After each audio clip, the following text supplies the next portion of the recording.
we're at our last preview service, which I'm honestly incredibly thankful that this is the last preview service. I'm like so ready to go week to week and just be together and see one another and get to worship together as a church on a week-to-week basis beginning on the 31st. I texted a bunch of our launch team people just checking in around New Year's, and just kind of unprompted, I can't tell you how many of you replied with, yeah, it's Happy New Year's, whatever, when are we going to start meeting every week? Like there's this kind of groundswell sort of feeling in us, and so it's finally coming, and we're going to do this. It's this huge transition moment for us. As a church and as individually and starting this new church, there's this big transition moment from going from monthly services and kind of sharing vision and sharing what our church is going to be about to actually being the church that God called us to be. And so I'm excited to get to do that. All of us have these big transition moments in life. All of us do. Like there's these kind of moments when you get to them, you realize like everything is going to be different after this thing happens. So like when you went to college, if you're a college student or even if you're out of college, you remember the time when you like shut the lid on the back of the Camry or whatever, right? You kind of like shut the thing and your little cardboard boxes and your pillow topper and all that stuff is smashed inside of your vehicle and you were going to Bama or wherever it is that you went, right? And you were driving, like you're leaving the driveway, which you've done 1,000 times from your parents' house, but this was different. There's a transition moment. And everything after that moment, after you kind of moved into the dorm or moved into wherever you were going to be, everything was different from that point. It was one of those transition moments. Our marriage, like when you get married, it's kind of strange. There's the last 5 minutes before that ceremony starts, you think you're going to die. I mean, you just do. Every single person in the room who's been married, you're fine. And like, I think I'm doing good. I don't think I'm having the nerves. I think I'm okay, right? In the last 5 minutes, you're like, oh no, it's not okay anymore. And so you're standing there and you go through this ceremony and you make this covenant with somebody and they let you leave. And then you're just married. It's the weirdest thing. And everything's different from that. I remember like the first 5 years of my marriage, I kept looking over at Jessica and being like, isn't this weird? We're like married. It's crazy, right? Or when you have kids and like your whole world ends. That's the transition. That's how that happens. And you're like, wow, free time was awesome. I can't wait till I retire and have some more. It'll be great. So we had these big transition moments. And when you hit a new semester, when you hit a new job, there's everything kind of has to turn over again. And it's felt like this last year has been one long, strenuous transition for all of us as we're adapting over and over and over again to change. And so when you hit those moments, you hit those transition type moments, there's some things in Scripture that I think are incredibly helpful and incredibly encouraging as we face these things. So as we look at this transition coming up for us as a church family, maybe you're looking at some transition stuff coming up in your life. If you're just tired of feeling like every day you're having a transition from one way of life to another, I want to give you some encouragement out of the book of Joshua. If you got a copy of God's Word, and I want you to take you to the book of Joshua, just really beginning in the very beginning, verse 1.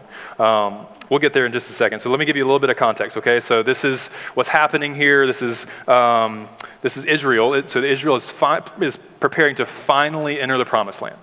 So Israel has been in slavery. God's led them out of slavery by his mighty hand. He's brought them to the wilderness and to not just to stay there, but to go straight to the Promised Land, and that didn't actually work out.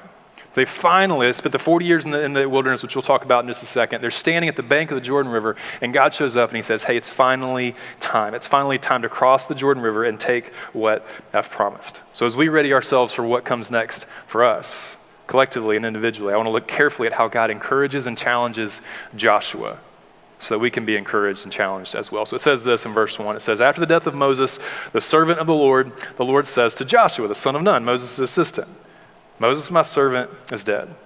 Now, therefore, arise and go over this Jordan, you and all this people, into the land that I am giving them to the people of Israel. All right, so like I said, these people had been enslaved in Egypt, and when they arrived in Egypt, like 400 years earlier, there was this it was a large family that was just a family. And over a period of, centuries, really, the nation of Israel grew into a nation, but it also was enslaved. And so they cried out to the Lord and cried out for their deliverance, and God shows up in this mighty and powerful way to deliver his people, deliver Israel from slavery. And he does so in this marvelous way. He sends Moses, his servant, to come and proclaim to Pharaoh, let my people go, and then go through the whole thing. And maybe you're familiar with the story. And then finally they get to leave, and God has to overcome every obstacle for them. They walk up on the Red Sea, and God has to overcome that by just splitting it in half. I mean, just does these insane things to set his people free. He overcomes every obstacle for them. He defeated every enemy. He guides them as this loving father towards this thing that he had promised, a land of their own, a land of peace and freedom. But these people repeatedly doubted him. Even from the very beginning, there was this repeated pattern of doubt that would creep in of whether God was really able to do what he had said he was going to do, if he was able to actually execute what he had called them to. He said, yeah, I know God told us to leave or whatever. I don't know if he's going to pull through.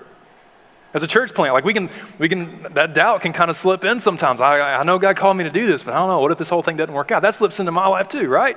So even us today, we still have this pattern of kind of worrying and being anxious over if God is going to finish the thing that he said he was going to do in our lives, in your life, and some of the things that he's called you to do individually. Sometimes this doubt creeps into us and we're like, I don't know, God, I know you've been faithful my entire life up until this point, but what if you bail right now? That just kind of creeps in, even if it's not based on anything.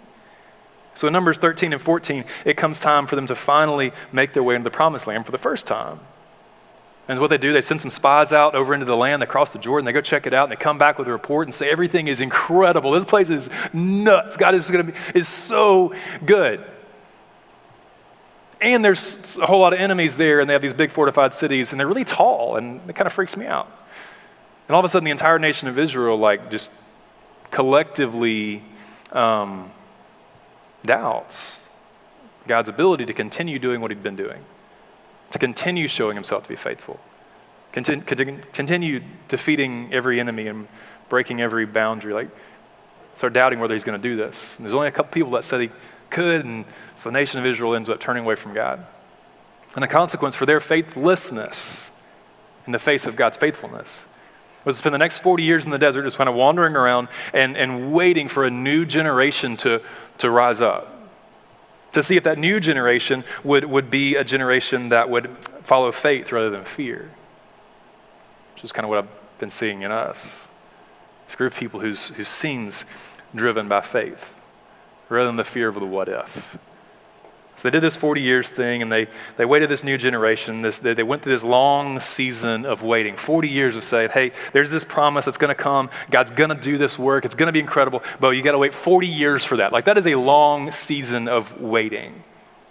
And I imagine that at the end of that, when you kind of got past the year 36, it's year 37 now, it's year 38, there's got to be this growing sense of expectancy of what is God going to do, this hope for what God's going to bring these people into. I know it's only been a year for us as Church of the Oaks. I'm doing launch team. Our very first in-person launch team meeting was a year ago last week. That's the longest season of launch team for any church plant in the history of the world, okay? It's been a long season of waiting for us to finally get to this point to do what God has called us to do. Felt like 40 years sometimes, didn't it? Thankfully, it was only one. So they get to year 38, get to year 39, get to year 40, and all of a sudden, they're here. Listen, for our church, time and time again, we've had to cancel things and postpone things like everybody else. We had to push back the launch of our church from September all the way back to January. And by God's grace, this looks like we're actually going to get to do this one. There's been movie nights and all kind of things. It just doesn't happen. That's the way our world feels right now, where we have this security and this is what the plan's going to be, and then all of a sudden it's gone in an instant, right? And so maybe some of your plans and the way you thought your work life was going to look like, or your dating life, or your collegiate career, or whatever, it just kind of gets tossed around on you. There's this expectancy, this hope for a kind of a moment of steadfastness, stability. And so finally, as a church, we're at this point, this precipice of launching another gospel-centered church in our city that's fixed on the person of Jesus and that's driven to send out disciple makers of Jesus by being disciple makers of Jesus. In Joshua chapter 1, these people, they're waiting near the Jordan River. They're beyond excited to cross over into what God has called them into. It feels a lot like us this morning. But before they just rushed across, before they just ran across the river and just drug all their stuff over there, God gives Joshua, their leader, he gives him a promise and he gives them a command. There's a promise and there's a command, all right? And so as we prepare to launch Oaks in 2 weeks, as you face whatever you're facing, I want us to rest in the promises of Joshua chapter 1 so that we can run hard after the command.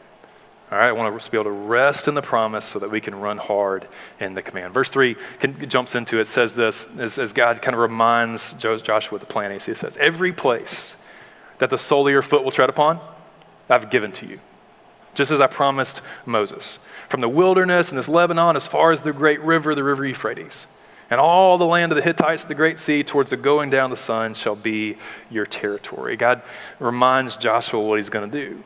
He's going to bring them into this land that he's sovereignly promised, but the fact that God has sovereignly promised this land does not negate their responsibility to go and take it, to be faithful to do what he's called them to do. Listen, it was God's will to do this, but it was their responsibility to follow faithfully. As we look ahead to what we're called to do, as you look ahead to whatever God's calling you to do, there's God's will involved in that, but there's also a call for your faithfulness to bear up under the task at hand. And sometimes that's where the doubt slips in.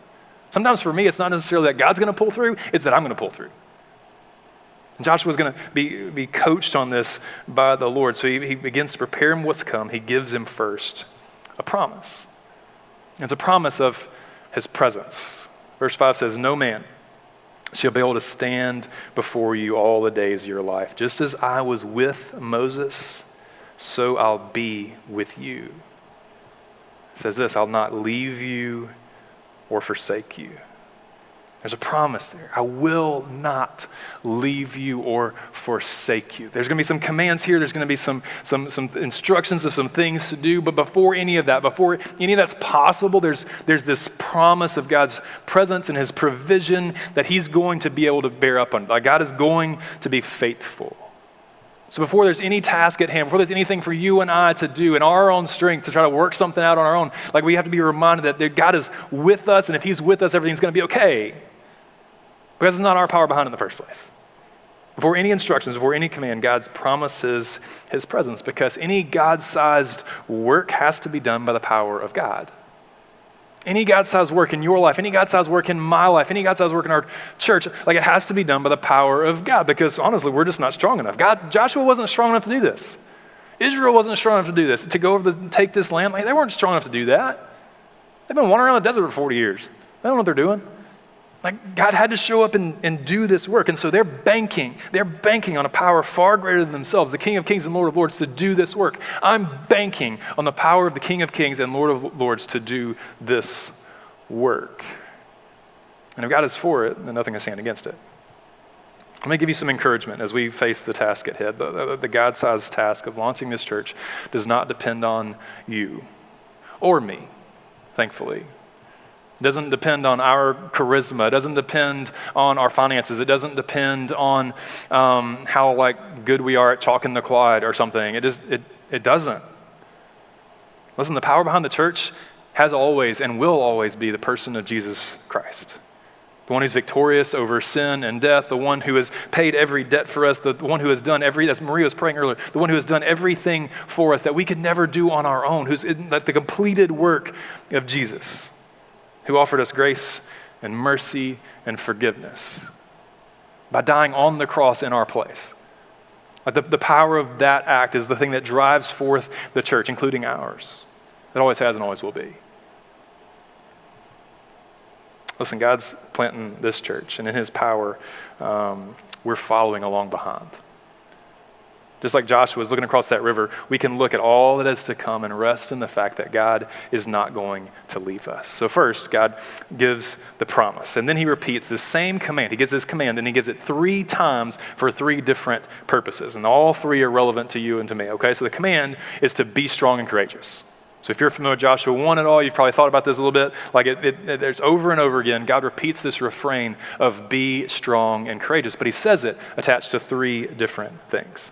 Okay, the first one, he tells Joshua to be strong and courageous for the task that's at hand. Verse 6, it says, be strong and courageous, for you shall cause this people to inherit the land that I swore to their fathers to give them. It's basically saying you got some work to do. Like you're gonna do this, you're gonna lead these people, like you have some work to do, so I need you to be strong and courageous for the task at hand. I'm gonna be with you, I'm not gonna bail on you, but you still gotta be strong to do what it's called you to do. It's not gonna be easy. Got to say, this isn't a time to sit back and relax. This is a time to lean in and press on. For us starting our church, this isn't a time for us to relax. We're not at the finish line. We're at the starting line. We're just getting started. So we drove, my family and I, we drove to Huntsville last weekend to go see some friends and let our kids hang out with their Huntsville, friends and stuff. And it was super fun. It was really sweet getting to be back. And we've been gone a long time, and my kids have gotten a little bit used to never going anywhere in a car, right? And so road trips that are 20 minutes, it's not a road trip, feel like an eternity to my kids. They're like, hey, how many movies did we get to watch driving across town to Walmart? They have no endurance for car rides at all right now, and honestly, I don't either. So we're driving to Huntsville. It's about a 2.5-hour drive, and my kids think that they've just moved into a van now. They just live there permanently. But Jack and Ezra are trying to handle it. A little 3-year-old Rose, she's very cute and has this sweet little princess voice. She did almost immediately. She starts asking those dreaded questions for all parents, hey, how much longer is it? It's still 2.5 hours because we're in the driveway, okay? We haven't gone anywhere yet. And so then, we get to Birmingham and she's over it. She's done and we're barely started. And so this whole drive was kind of this just Rose, fussing and squalling about whether or not, we're there yet, how much longer it's going to be. And she doesn't understand minutes or hours. And so she keeps is it going to be a year? You don't know what a year is. You've only done 3 of them. You don't know. Just sit there and watch the cartoon, okay? And she just isn't handling it. But when we finally got to Huntsville, when we finally pulled into the place that we were going, we pulled up in our friend's house in the driveway, and we're finally there. Rose did not want to take a break at that point, She's been enduring, she's been waiting, she's been expectant. And so when she finally got out, she was ready to go. I mean, they had a pool in the backyard. She's asking where her swimsuit was. It was snowing. She's like, I don't care. We got to go. It's go time, And that's kind of the way this feels for us. After all of this waiting, it isn't time to sit back and relax and say, okay, we've arrived. Now it's time to run. I think we're ready to run. I'm ready to run. Are you ready to run? I'm ready to go. I'm ready to do something. I'm ready to do what God has called us to do, not just talk about that we're going to get to do it one day. In 2 weeks, we kick off this thing that God has called us into, and we're going to run hard. Are you ready to be a church that isn't just about gathering, but it's about sending? Are you ready to start and be a church that's passionate about the lost? That doesn't just say they're passionate about people who don't know Jesus, but actually have a broken heart for people who are without hope and faith in Christ. Are you ready to be a church that's ready to put down deep roots here in our city and on our campus, but have long branches that send people out all over the world, to plant churches, to be missionaries, to be parents, and just that love the Lord? Are you ready to be a church with deep roots and long branches? Are we ready to be a people who make disciple makers instead of making watchers or something? Are you ready to plant a church? Be a church that plants churches, that plants churches, that plants churches. Are you ready to be a part of standing in the gap to reach and engage the 10,000 people a year who move to our city at Bama? Because I am. I'm ready to do this, man. I'm so thankful there's so many of you that we've had the privilege of getting to run hard with for a long time. Maybe some of you are here this morning and saying, listen, I wasn't a part of the team. Listen, I don't know what you guys are doing, but this sounds good. I want to be a part of that. I want to help. Then help. Just jump in here with us, man, and let's do this together. If God is calling you into this with us, then there's 2 weeks left until we finally get to open the thing, and that's not the stopping line, that's the starting line. Why don't you jump in here with us? If that's the kind of church that you want to be a part of, that you want to make happen, if you want to be a part of starting a church that's going to outlive you, that's going to be making disciples long after you're gone from this place, then come on with us, let's do this. Because there's plenty of work to be done. It's each of us, whether you're officially on the launch team or not, man, what is it that you can do in the days ahead and the weeks ahead to help Oaks launch well? Well, first you can pray. We've got a 21 days of prayer thing, text thing that's going out every day. And just spend some time, just pray for God to do some incredible things through the life of our church. Pray for our group leaders as they're starting all their groups this week. Pray for yourself and let you have boldness to go and take the message of Jesus and to someone who doesn't know him. Pray for boldness just to invite somebody to come to something with you. Pray. And then just invite. That's kind of how this works. That's how all of you got here. Somebody said, hey, I'm a part of this thing. I'm helping start a church, or we're doing this thing. I have no idea what it is. It's called Oaks, and I like oak trees. I don't know, man. Do you want to come with me to that? I don't know how you got here, but somebody invited you. And so you can do the same thing for somebody else. And if your time with us before you even started the grand opening, like before you even started the church, if it's been impactful for you, if it's encouraged your heart, if it's given you a little bit more passion about your faith to be used by the Lord, then don't you want someone else to get to have that as well? So in the next couple of days and weeks, man, I'd say pray and invite. But what about the months ahead? As we finally get to be the church God's called us to be, what can you do in the months ahead? Well, first, Launch Team's not going to exist much longer because we'll have launched. And then we're just going to be members. We're going to be covenant members together, people who are saying, like, this is my family, this is my church family, and I'm going to dig in deep here. I'm going to put down deep roots. I'm going to covenant with these people to be a part of the body of Christ. That is Church of the Oaks. So I want you to pray about joining and being like a member of this thing with us and committing to it with us. I want you to serve. Now, I don't know how you're gifted. You're probably gifted differently than me, and there's a lot of people out here that are a lot better at a lot of things than I am, and that's awesome because I can't do all this stuff. Man, me and Austin can't do this. This is the people of God doing work. All these groups that are meeting all over the city and all these people that are being discipled, I'm not doing all that. That's people like you. People who are like running kids ministry and running tech stuff and being in the band and doing social media and all that stuff. Like that's not us. That's you. It's people just like you. So I'd encourage you to pray about jumping in this with us and finding a place where you can serve.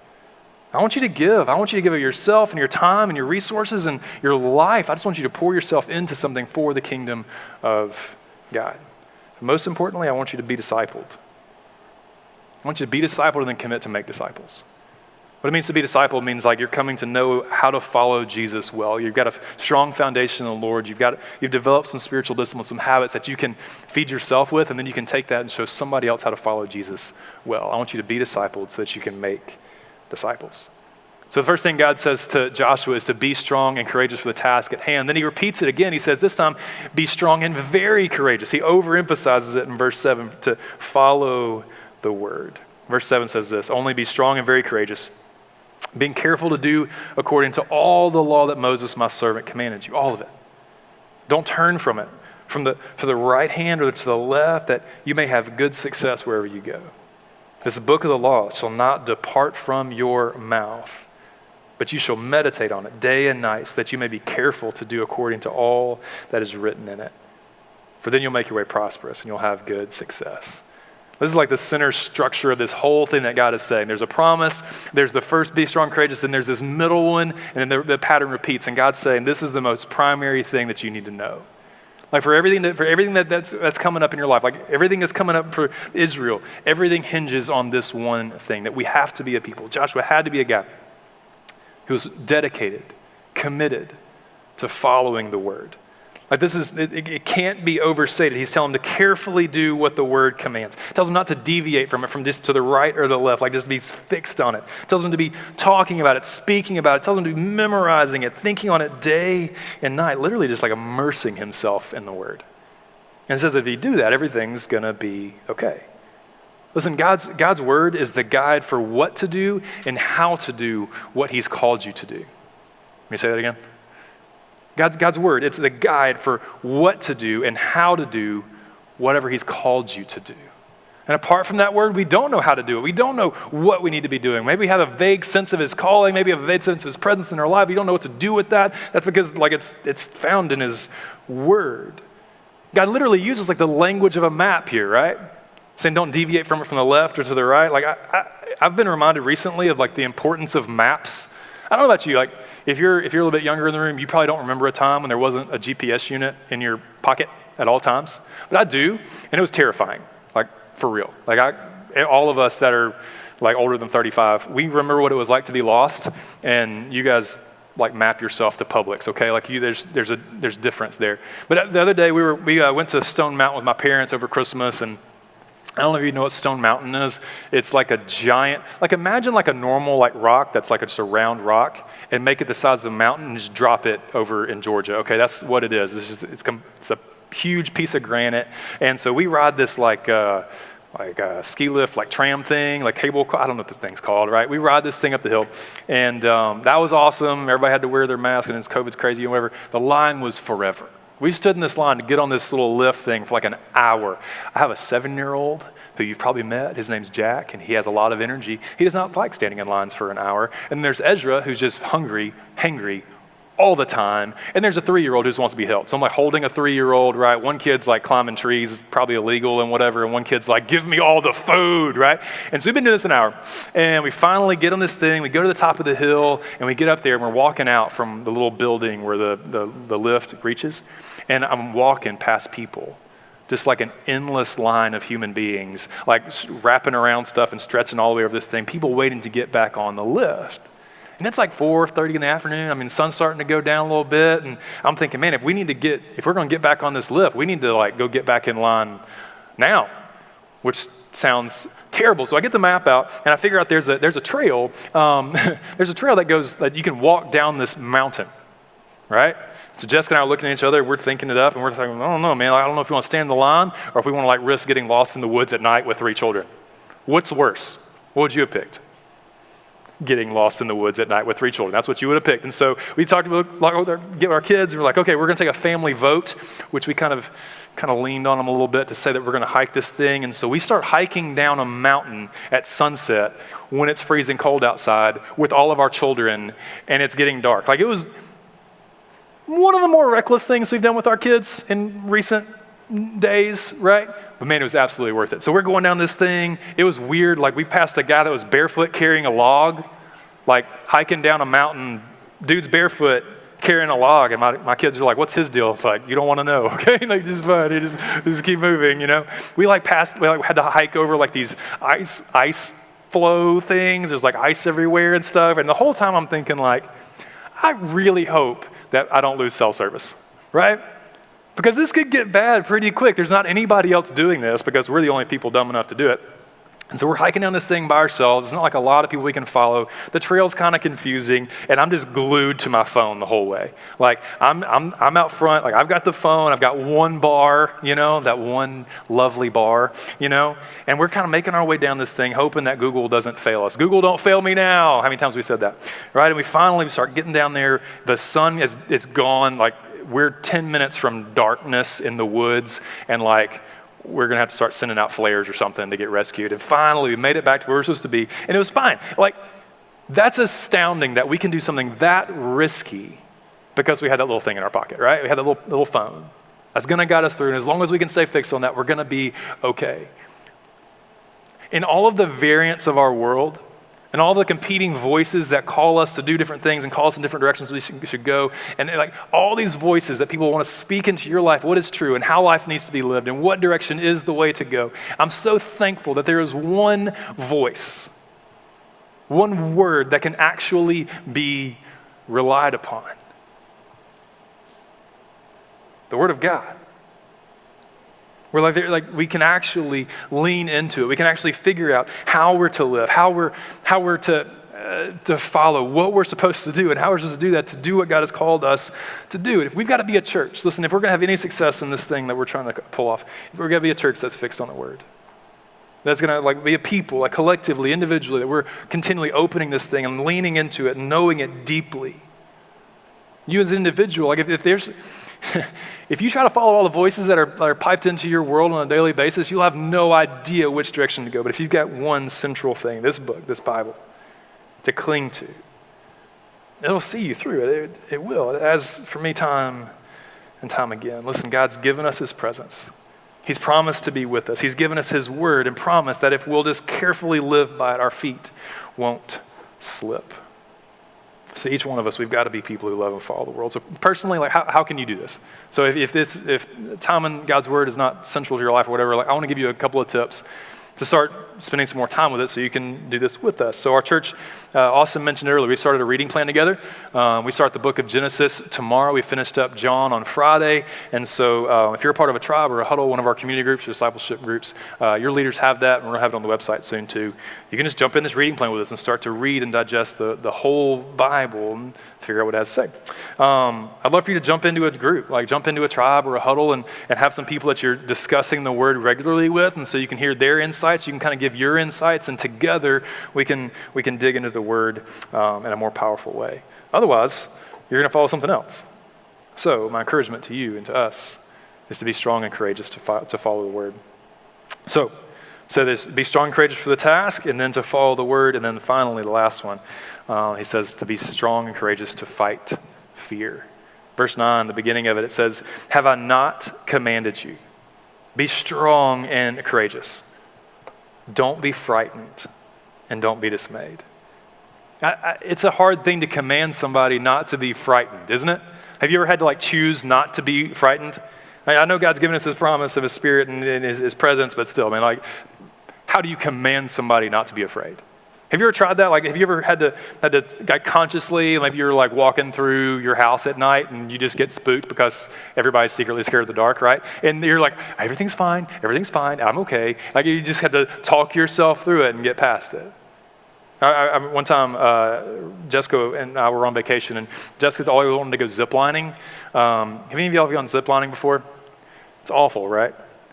It's just the worst. Yeah, so Jessica wanted to go ziplining. I love her to death, but this was a terrible idea. So we go ziplining, and it's on this mountain somewhere, and so that we get up there, and we're walking up this. Actually, there was another ski lift thing on that one, right? So many ski lifts in this sermon. And so we got on this lift thing. We have to climb a tower. We're climbing a tower through clouds. Can't see anything anymore. And there's some guy. I don't know this guy. I don't know his training. I don't know his background or his experience. And he's like, hey, you want to put your life in my hands? And I'm like, no, not really, right? And so he gets me into my little harness thing, which is awesome every time you have to do that. And he clips me into this thing. He's like, have a great time, and shoves me off the side of a mountain. I did not enjoy that. It wasn't my faith, right? And so we get to the side of it, and then you get off, and another guy who you don't know or trust or believe in, he gets you off the thing and then clips you into a different one and is like, have a great time again, and kicks you off again. Over and over. I don't like heights, man. I was hyper. I'm like, this is not okay. But you know what I'm saying in my mind? I'm okay. Everything's fine. I'm fine. All these other people, there's 7-year-olds doing it. He's great. Everything's fine. I get all the way down this mountain. It was 45,000 runs of getting down this zip line thing. Other people seem to be having the time of their life. I almost died. And we get to the bottom, and I'm out of the clouds now. Surely we're on the ground, okay? I can see the little clubhouse where they sell hot chocolate, and I want some. And they walk us out on this platform. I'm thinking there's going to be stairs, maybe a fireman pole. I'm down for that, right? And we get out there, and there's just nothing. It just stops. It's just a big, literally pirates walk the plank, out there, right? And then down below, there's one of those big blobs, at summer camp. And it's 100 feet. It is not a short, distance, right? And they're like, hey, so your last thing, you get to jump off this thing. We're going to clip you in a harness. You're just going to jump off. You're going to land over there. It's going to be fine. It's not fine. It's never fine, right? And I'm in the back because I'm in dad mode. There's family. There's a little young couple. I got Jessica in front of me, and I'm like, yep. I'm going to stand in the back of that line. And then one after another, these people jump off this thing, and I can see their faces. They're falling to their deaths, and they're terrified. Over and over again, it's just this sheer horror on their face. There's a little 8-year-old boy, and he's like, I got it. And does a backflip off of it, but then terror, right? It hit him. And so I'm in the back of the line. I'm thinking, this is awful. It's been proven time and time again. I think they're all probably paralyzed now or something. I don't know. And then I'm standing up there. It's just me and all these dudes I don't trust. And they're like, go, man. And then you're just like, I guess I'm going to do this. I guess I'm going to fight down the fear enough to throw my body off a platform, right? It's a hard thing to try to command yourself to fight back fear. For us, we have at least something that we can trust in this. Because of that promise at the beginning, right? That God's promised he's never going to leave us or forsake us. That we know his goodness, that he's never going to draw us into anything that he's never going to invite us into. He's never going to call us into anything that's going to harm us. We walk into all kind of stuff that's going to harm us, but he's never going to do that to us. So we can trust in his goodness. We can trust in his presence. We can trust in his provision. And so it's not like we're out there on our own diving into something we have no idea what's going to happen and we have nothing we can trust in. We do have something we can trust in. We can trust in the power of the Lord. We can trust in the power of his presence. We can trust in the power of the word that we've been clinging to, right? And so at the end of the day, when he says you can fight the fear, don't be afraid, don't be dismayed. That's not just based on your gut. Just gut up and do it. No, it's not. It's based on the power of the word. It's based on the power of Jesus. And so in light of all that he's done, we can fight back the fear. So as a church, we don't have to fear the unknown. We don't have to fear what thing is going to get canceled next. It was WellCon, by the way. We were going to do a big conference with all the churches in our network. That's canceled. We can't do that. Okay, that was the next thing that's canceled. We don't have to be afraid of what plan is going to change or what's going to transpire because of the promise. We don't have to be afraid and worry about where all the people are going to come from. We don't have to be worried about how all of the things are going to work. Are we going to have all the resources we need? Or where are we going to meet? Because, people don't check their emails. We have to move locations and stuff. We don't have to worry about all that because we can trust in the presence and the power of the Word and the Spirit, the person of Jesus Christ. We don't have to do what if. In your life, you don't have to do what if. You don't have to sit around at night and let the thoughts roll through your head. What if this? What if that? What if this is taken away from me? What if this happens? What would I do? We have something that we can trust in, that we can fight back fear. And his name is Jesus. He finishes the passage, God finishes by repeating the promise one more time. He says, "For the Lord your God is with you wherever you go." Christians, do you believe that? If you believe that, then we can rest in that. We have to consciously choose to rest in that. If you believe that he's going to be with us wherever we go, that he's not going to leave us or forsake us, then we have to rest in that. I pray that it would inspire in all of us strength and courage for whatever it is that God is calling you into. The band's going to come back up. They're going to lead us in a time of response. But while they're doing that, listen, if you're not a Christian yet, and you're kind of weighing this out, and somebody invited you, and you're kind of checking things out, and maybe even looking for answers, I'm excited you're doing that. I want you to know that we hope so much for you. We hope for so many things for you. We hope that you come to find hope and peace and forgiveness and confidence that comes from knowing Jesus Christ. We hope that you come to a point where you get to experience the joy of forgiveness. That you get to experience the freedom that comes through him. Listen, Jesus died on the cross in your place, paying for all of those mistakes, all of the shame, and all the sin that's ever been a part of your life. And the moment we come to trust him as our Savior, the gift of Jesus is given to you. It's imparted to your life. I hope that you get to know and trust that. Band, I don't know where you guys are at, but come on. Where's band at? We got a band? There's a band. There's Maria. Maria will sing for us. It's going to be awesome. And just one thing for our church. God, listen, I know that in the instability of all the things that we're doing as a church, it can feel, church planting is always shaky. There's always an uncertainty to that. But what I'm thankful for, what I'm excited for, that as a church, and for you as a part of a church plant, that you're getting to experience some of that shaky ground. So that the good of our church and the success of what we're doing isn't dependent on what's been done before. It's just God's setting it at our feet. And saying, listen, I've called you to this. I'm going to be with you in this. I'm not going to leave you or forsake you. But you also have to be strong and courageous to do what I've called you to do.